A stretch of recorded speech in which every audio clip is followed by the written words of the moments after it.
1, 2, 3. On est déjà au 3e épisode. Les différents types de joueurs sur FIFA. Allez, balance l'intro.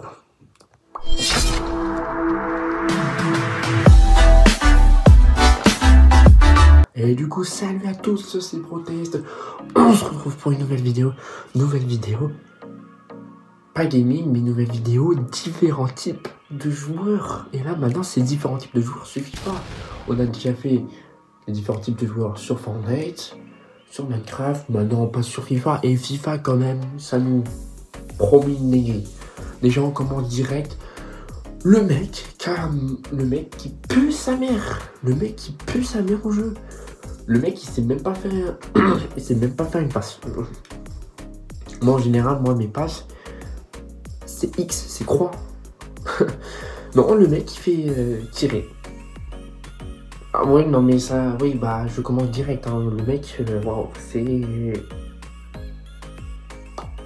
Voilà, quand je vous disais que premier personnage qui ne sait pas jouer, bah voilà, hein, je ça part direct. Hein. Ouais, t'as juste envie de lui enlever la manette et de lui dire non, toi tu joues pas. Tu joues pas parce que vraiment c'est choquant des fois de voir le niveau des joueurs sur FIFA. Après, c'est vrai que t'apprends au fur et à mesure, mais il y en a certains vraiment, c'est vraiment choquant. Hein. C'est vraiment choquant. On passe du coup au deuxième joueur. Bah, le joueur qui bat, c'est le classique. Hein. Le joueur qui joue perso en fait. Et ça, frérot, maintenant avec le club pro, que ça soit FC25, enfin même avec l'arrivée des clubs pro, ça devient agaçant. Ça devient agaçant, ça. Le mec qui est au gardien et qui dribble toute la défense, plus les joueurs, plus les milieux de terrain. Ah, c'est chiant, avouez, c'est chiant de fou. Je vous jure, frérot, t'as juste envie de le tacler, mais le tacler comme un malade. C'est une horreur de voir ça. Genre le joueur qui abuse un peu trop avec le joystick. Le joystick droit, c'est pour faire des dribbles. Le mec, il abuse trop. Le mec, il fait passement de jambes, roulette, arc-en-ciel, feinte de tir. Vraiment, le mec, il enchaîne. Il enchaîne. C'est vraiment absurde. Enfin, vraiment, c'est vraiment énervant de voir ça. Genre, tu vois le mec, il joue perso. Tu vois que t'es tout seul, il n'y a personne. T'es devant les cages, il te fait pas la passe. Et après, il va te tirer, il va te dire oh, mais vous êtes nuls, hein, vous.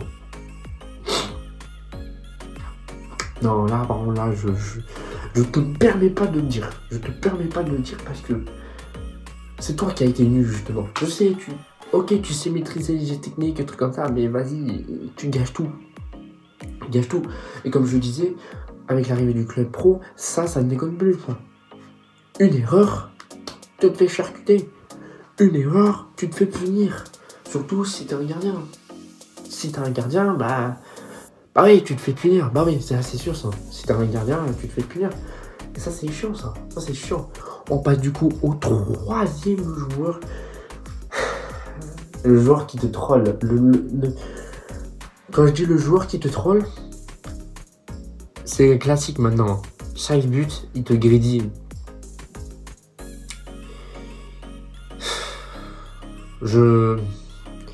Ça c'est pas troller, mais plutôt cancer. Les joueurs cancer comme ça. Genre les joueurs qui te jouent vraiment, qui à chaque but. En plus, en général, c'est des buts chanceux qu'ils ont. C'est des buts chanceux. Et ils te grédillent. Tout ça pour après se prendre une humiliation et rage quit.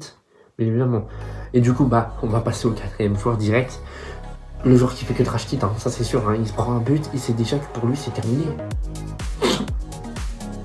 C'est... Je sais pas comment je pourrais dire, mais c'est vraiment absurde. T'as 90 minutes de temps de jeu, tu te prends un but à la 10e minute, tu rage quit déjà. Oh, il se passe quoi là? Il se passe quoi? C'est un problème ça. C'est ça, les gens qui rage quit, c'est le truc qu'on déteste le plus.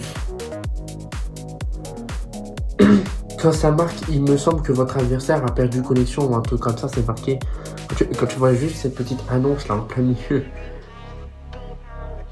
de ton écran, tu sais déjà que voilà en fait, t'es pas foutu, mais presque, genre. Genre, tu sais déjà qu'en fait, t'as joué un match, enfin, un match, même pas de 2 minutes, en fait. Voilà, ce qui est très compliqué, quoi, enfin, ce qui est très énervant. Ça, c'est sûr que moi, pour moi, le rage quit, ça, c'est... c'est une horreur, c'est une horreur. C'est une horreur, même si c'est un adversaire, hein, c'est une horreur. T'as envie de jouer, t'as envie de profiter, t'as envie de lui foutre une misère, t'as pas envie de jouer, t'as pas envie de quitter direct. En fait, t'as pas envie de quitter direct, et ça, c'est... Ouais, ça, c'est... Ouais, c'est absurde, hein. C'est absurde de fou. C'est absurde de fou, c'est absurde de fou. Du coup, on passe au 5e joueur. Le 5e joueur, bah, c'est celui qui rate tout. On a fait le premier joueur, celui qui est nul, mais qui est vraiment nul. L'autre, c'est celui qui est fort en termes de qualité frontale, mais qui rate toutes ses frappes. Oh, c'est ouais, j'ai même pas les mots en fait. C'est énervant. C'est énervant. Le mec, je suis sûr, au lieu d'utiliser, en général, bon, pour ceux qui jouent en classique, c'est cercle, ou que ça soit sur Xbox, enfin, moi, je suis plutôt team PlayStation pour FC, ou FIFA, comme vous dites. Mais moi, je jouais perso A, et du coup, moi, ma touche tirée, c'était carré. Bah, pour moi, c'était inversé, genre, la touche cercle, c'était pour centrer. Mais j'ai l'impression que la personne, elle fait cercle. Cercle, ou elle fait carré pour n'importe. Genre vraiment, ce mec là, bah c'est genre, voilà quoi, c'est Lukaku Prime, genre, non, quand même avec un minimum de respect de Lukaku. C'est vrai qu'on a eu tous des compilations de Lukaku qui foirent toutes les occasions, mais tout le monde a déjà fait ça. Il n'y a pas que Lukaku. Mais ouais, ça c'est chiant. Il fait tout le taf, il te fait des belles passes, des trucs comme ça. Il rate tout à la fin. À la fin, il rate tout. C'est énervant. C'est énervant et ça, tu peux pas l'empêcher. Ça, c'est chiant.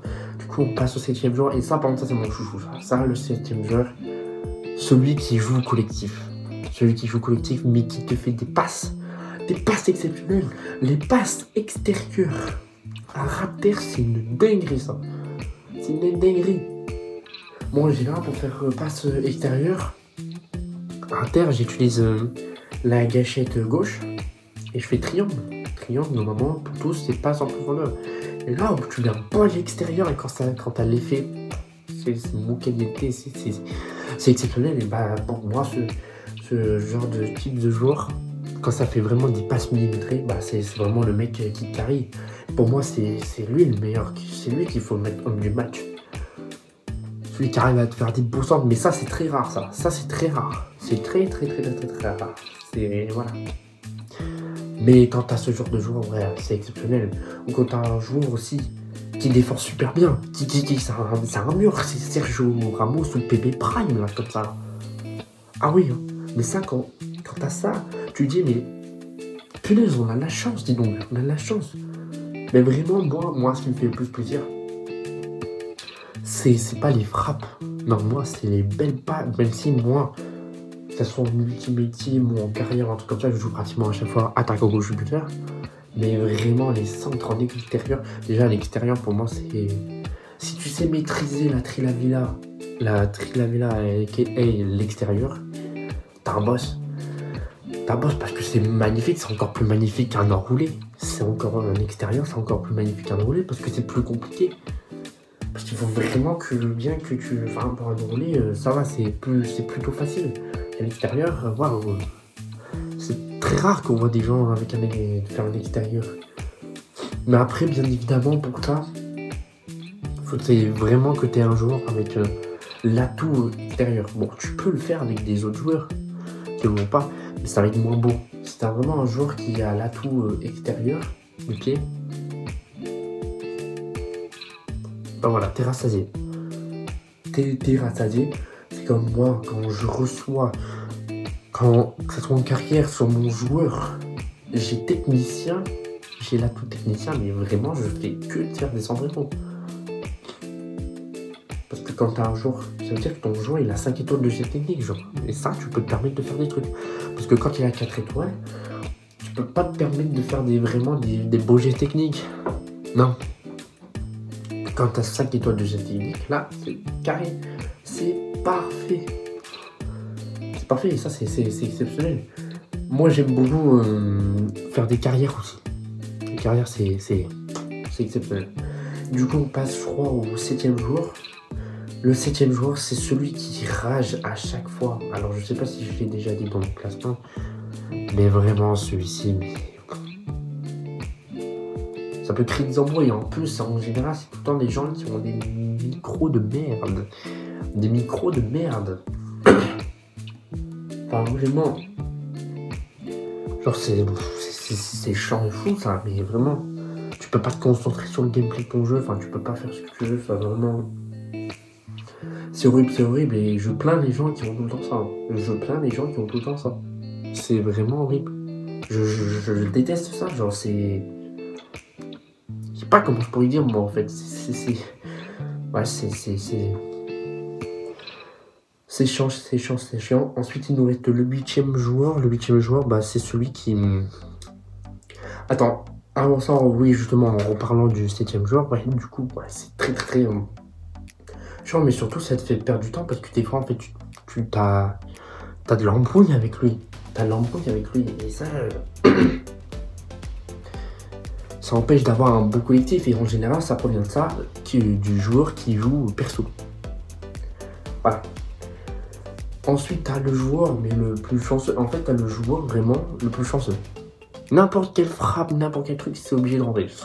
Il a un Cronus, mais de FIFA. Il a un Cronus de FIFA. Et ça, c'est... genre, le mec, il arrive à récupérer tous les ballons. Tu lui fous des steaks. Quand on dit on lui fout des steaks, c'est on met des gros tacles bien violents. Il tombe pas. Il met une frappe. Ça fait le... c'est contré par les défenseurs, mais ça rentre quand même. Bon, après, en général... donc là, c'est vraiment des frappes... voilà, horrible. Ensuite, du coup, il y a le 9e joueur. Le 9e joueur, j'ai parlé de celui qui arrive à faire des belles passes, trucs comme ça. Celui qui arrive à nous régaler avec ses gestes techniques. Genre, le mec, à chaque geste technique qu'il prend, à chaque geste technique qu'il fait, il y a au moins un joueur qui tombe. Au moins un joueur qui tombe, et ça, vraiment, moi, j'adore ça aussi. J'adore ça. Tu fais des arcs-en-ciel, trucs comme ça, c'est magnifique.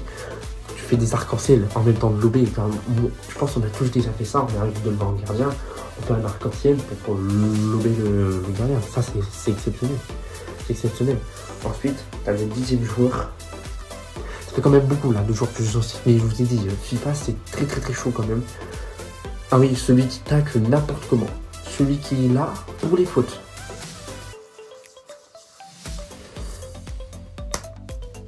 Voilà, celui qui veut vraiment blesser tes fois. Et ça, c'est chiant, parce qu'après, tu vas dans ton équipe, dans ta gestion d'équipe. Enfin, tu perds du temps. Tu perds du temps, c'est énervant. Surtout que en club pro, en Ultimate Team, face à des vrais joueurs comme ça, t'as un chrono. Tu peux pas rester toute une éternité, non. Mais évidemment, non. Après, ça te remet direct sur le gameplay et c'est parti. Bah, ce mec-là, vraiment, il fait vraiment des tacles. En général, moi, j'aime bien ce mec-là parce que moi, ça m'avantage. Tu fais un geste technique, hop. Il part comme une fusée, il va dormir. Mais des fois, et il prend des rouges, mais des fois, c'est énervant parce que ça te blesse tes joueurs, genre. Ça blesse tes joueurs. Et ça, donc, c'est un peu du bien et du moins bien. Voilà, c'est kiff bourricot. Du coup, c'est déjà la fin de cette vidéo. J'espère que ça vous aura plu. C'était Protest. Ah oui, non, désolé. Mais avant ça, n'hésitez pas à liker, à vous abonner, à partager cette vidéo. Ça me ferait énormément plaisir. C'était Protest.